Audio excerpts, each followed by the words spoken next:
basically, traditionally 200 is run as a pure introduction to resource management. Historically, we do a lot of trail work. So 100 is introduction to sort of the overall thing with sort of an emphasis on environmental science. 200 is really more about service and doing trail work, figuring out, being exposed to some of these basic concepts in resource management. And you guys may or may not know, but this is our program is this really weird named thing. So there's this traditional discipline of environmental science, which tends to focus on measuring pollution, quantifying stuff with probes, things like that, how much bacteria are out there, that kind of deal. Resource management is a distinct tradition which focuses on how many deer are in the valley, how can we have more horses on this forage land, that kind of stuff. And historically, those two groups, which from the outside seem like they're related, they have very different traditions and cultures, and they chew different kinds of dip, and they spit and swear differently, and they wear different clothes. And so when the folks that were forming this university were trying to do something new and innovative, they said, hey, let's bring these two branches together. And so that's why we have this really weird long name program. So 100 is generally an introduction to the environmental science. 200 is generally an introduction to the resource management aspects of stuff. However, for the last 2.5 years, we've been using this as a pilot for our new foundation course for our sustainability minor, which is hopefully going to be active soon. And so what we're going to do is we're going to do some resource management, but we're also going to have an emphasis on an introduction to sustainability and what that means. So we're still going to do some service, we're going to do all that kind of cool stuff. We'll touch on some of the basic resource management stuff, but this is really a hybrid course. Last time I was on sabbatical last year, I was away last year, but last time I taught this, it was a group effort. It was a bunch of professors came together, and we all co-taught it. And then people decided that was too much work, I think. So then, what? They all left, and I'm sitting here. So we'll have a lot of guest lectures. Folks, come on in. But that's what this course is going to be about. So we really have 3 sort of chunks to this course, not necessarily same size. But the first is just background on when we talk about sustainability, sustainable design, sustainable building practices, that kind of stuff. What are we talking about? What does that mean? So we're going to go over issues related to water, energy, waste streams, what the current state of affairs is, and how might we improve things. So some background there. Then we'll definitely have some lectures and touch on basic introduction to resource management stuff, a little bit about history, a little bit about wilderness areas, that kind of stuff. And then the unique thing that people seem to love the most and hate the most, it's sort of a love-hate thing, is the last part, which is you guys are going to design your own project for campus. And so when we talk about sustainability, we'll start out talking about sustainability in a broad sense, a general sense. But that can be a tough nut to get our arms around. So to add an organizing principle, we're going to start really big, but eventually come down and focus on campus, on the university, and try to look at it through that lens. If we talk about water supply, oh my God, right? We talk about water supply in Africa, we're talking about water supply in Australia, what are we talking about? It's a lot easier to say, touch on those things, but then really focus on what's our water supply, how much water are we using here on campus? What are ways we can improve that? So that's the lens through which we'll be looking more and more as the semester progresses. And so that third part is you guys are going to design a project for campus. And it's a competition. It's like a blood sport. It's like a Hunger Game thing. So what's going to happen is you guys are going to be in small groups, and we'll have plenty of time in class as the semester goes on to think about stuff, to have time when you guys can get together and figure out possible ideas. But what you guys can do is put together a proposal. And so the last several weeks of the course are going to be focusing a lot on this. If we want to do this project X, how could we do it? And so I have between about $2,000 and $5,000 for the winner to actually implement this thing on campus. And so what we'll do is you guys are working on it, you're tweaking it, and all this and that. The guidelines for that project it has to be implementable. It can't be like, well, if we had laser beams from a satellite and it like came and then it like made popcorn, you know, that kind of stuff. It has to be doable. It has to be realistic. And doable in a semester. So not something that would take a year or two to, you know, sort of ramp up or whatever. Those things can be great as well, but we're trying to be more circumscribed here. And you also have to be able to, it can't take 15 weeks to get going, because you have to implement it and do some kind of assessment is the idea. So we can design something, roll it out, and see how it works. And so how that will work is, so everybody tries, and we might have a ton of awesome ideas.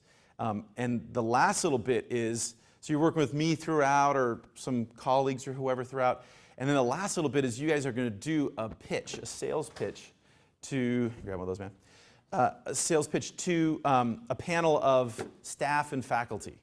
And so they'll come into our class, and you guys will do a brief PowerPoint presentation. You'll submit a little report, and you'll get evaluated.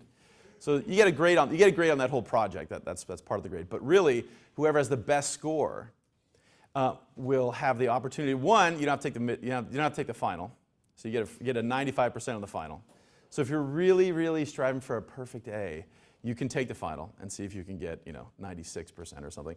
But that group, that whole group, probably the groups will be about 3 people in size. We seem to be adding more people to the class, but something about that, 3-ish, 4-ish people.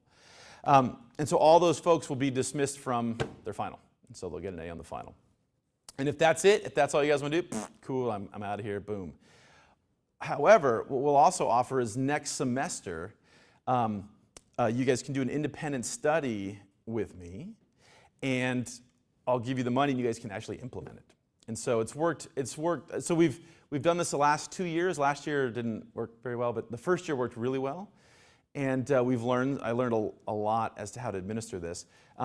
The water bottle filling stations, has anybody seen those? Yeah, so that was one of our things, right? Which was, did we install all these water bottle filling stations across campus? No. But some students got together and we did a pilot evaluation of 1 or 2. Some people did a survey and said, hey, ask your fellow students, hey, if we had a water bottle filling station, do you think you'd use it? Those are all kind of perfect things. So you can do a study to figure out how to implement stuff. Some people did like education outreach stuff. What was it? It was some kind of Valentine's Day. Does anybody remember that? You guys are all too young probably. It was like a Valentine's Day dance, and to be romantic, they gave people blankets and candles, LED candles, I think it was. So it was supposed to be don't use the lights kind of theme thing. So you can do stuff like, people have done stuff like that, trying to bolster commuting to campus with bicycles. And those folks identified one of the barriers was that people didn't have a safe place to lock their bike or an easy place to shower. So they worked on that kind of stuff.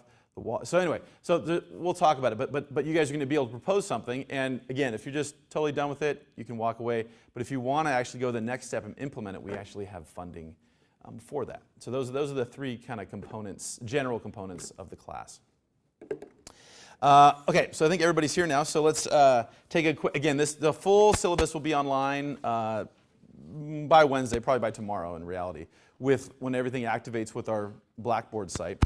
But this is just the key stuff I wanted to give you. So the first thing is, obviously you guys know when we meet in this room on Mondays and Wednesdays. Our final, for those of you that don't knock the project out of the park, is a horrible, horrible time. It's 8 a.m. on Wednesday, December 10th. Typically, I do take-home exams in most of my classes, but 200, given that it's a 200 level class, don't do that. It's just a regular, all our midterms, tests and stuff are all just in class, and they're fill in the blank, sort of simple stuff. They're not the full-blown essay tests I normally give. So these are the books that we're going to be looking at. The only one that you have to purchase is this Cradle to Cradle one. And I just looked last night. It's a brand new paperback, which is what this is $18 on Amazon. So you can get it cheaper, way cheaper than that. They also have, I think, Kindle, ebook versions of it. I'll just since I won't typically bring this book to class, I just want to flag, this is a really interesting book, and we'll talk about this. This is about, this is not people you would think of as necessarily being sustainable people, or at least back in the day, people didn't think about these folks. One is an architect, one is a chemist. And they got involved in some projects, and over time they developed this philosophy and this way to do things by looking at the whole life cycle of whatever, the t-shirts or the buttons or what have you, and seeing if they could tweak the actual building of the thing so that it used less resources, it was recyclable, all this and that. And so they came up with this philosophy called Cradle to Cradle, and meaning instead of our traditional way we do things, which is extract some resource, do some stuff to it, and then out comes a thing, then we're done and we throw it in a landfill. The notion here is that all the materials come from a place, are used, and when they're done, they're recycled and they're continued to be used. And so to walk the talk, this book, and if you guys want to get the e version, that's totally cool, but this is a fairly unique book in that the entire printing of it was designed by these guys. So the material is recycled, the paper is recycled, the inks are non-toxic. It was this, and this was published in 2002.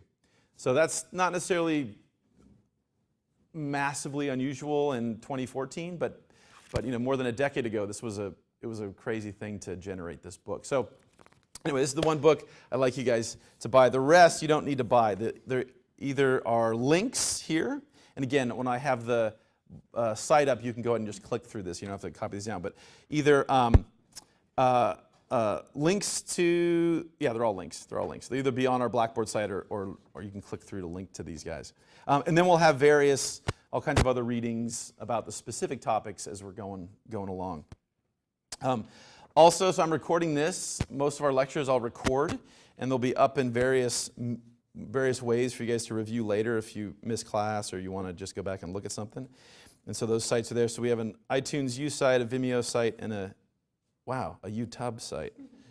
Man, got to fix that, a YouTube site. Another thing that we'll be doing, because a lot of this stuff, as you'll discover, this field of sustainability is just, it's going crazy every day. So it's to make sure that we know the most recent goings on, we have a Scoop It site. Has anybody used Scoop It before? No? Okay, cool. Okay, I think we'll just make it. So I have an educator license, and I'm allowed to have 25 co-curators. So in my big classes, it's a little more complicated. But in this class, I think we'll be fine. Anyway, what it is a way to pull information together from across the web. So it's sort of like a blog, but it's not really a blog. It's just a way to pull things together in an easy to look through format. So what I'll do is tonight, once I have everybody signed up and I make sure I have everybody's email addresses, I'll go in and start adding all you guys in. So you'll get an email invite from this website. You can join. It's free to join. Just join. And then you can curate, meaning you can post links and stories and stuff to this site. And so as we go through the semester, when you guys find something interesting about something we talked about, maybe my slide is from 2012 and you found something more recent, or the Congress is voting on something, or some new cool thing out of Silicon Valley, whatever, you can just boom, boom, boom, do a quick link to it and post it up. So what I'd like is everybody to check that site at least twice a week, ideally the day before our class, but you can do it whenever, but ideally then. So anything that's up there will be fair game if we have quizzes. I don't expect everybody to read every single thing on there, but definitely want to skim all these stories and stay abreast of this stuff. So it looks like this. It's gonna, so this screen resolution makes it a little funky here, but basically, so here's something I scooped. It's a video that you guys can watch, and here's another video that's cool. Here's a thing about a recent new policy in the California legislature that the governor is hopefully going to sign, encouraging solar panel installations, etc. So anything having to do with sustainability science broadly writ is fair game on here. And so, for example, there's a little thing here. There's a little blurb that I or you can add some information on. There's a little blurb that comes from the website, and all you have to do is click the link and it takes you to whatever, the newspaper site or the what have you. You can post PDFs, you can link to PDFs, you can link to YouTube, you can embed video directly in. So it's a very easy to use site. It's much more easier to use than Blackboard, than CI Learn. We could do the same kind of thing in Blackboard, but it's a little, it's not as elegant or easy. More about that later, but that's Scoop It. I already talked about the course description. You guys can read the course objectives. Okay, so then how are you guys, what's your grades here? So we're gonna have a midterm, again, in-class midterm. We're gonna have a final exam. We'll have various things, projects, exercises, things we'll do as the semester progresses. Again, we talked about the sustainability proposal, the plan that you're gonna do. And so you're gonna get a grade on that. And there'll be various stages in there, various parts you guys will get grades. We'll have occasional quizzes. Short, and the quiz are maybe like 10 questions, true, false, take 5 minutes, very quick, just to make sure you guys are keeping up with the readings and paying attention to the lectures and stuff like that.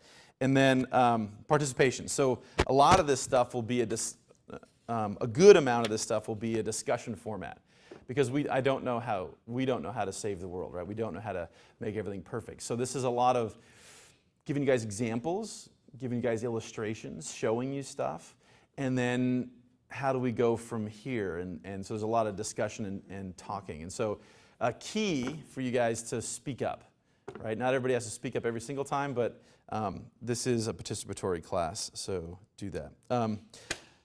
Okay, I think that was all the essential stuff from, more the detailed stuff will be on the full syllabus. But does that make sense? Everybody cool with that? Any major questions about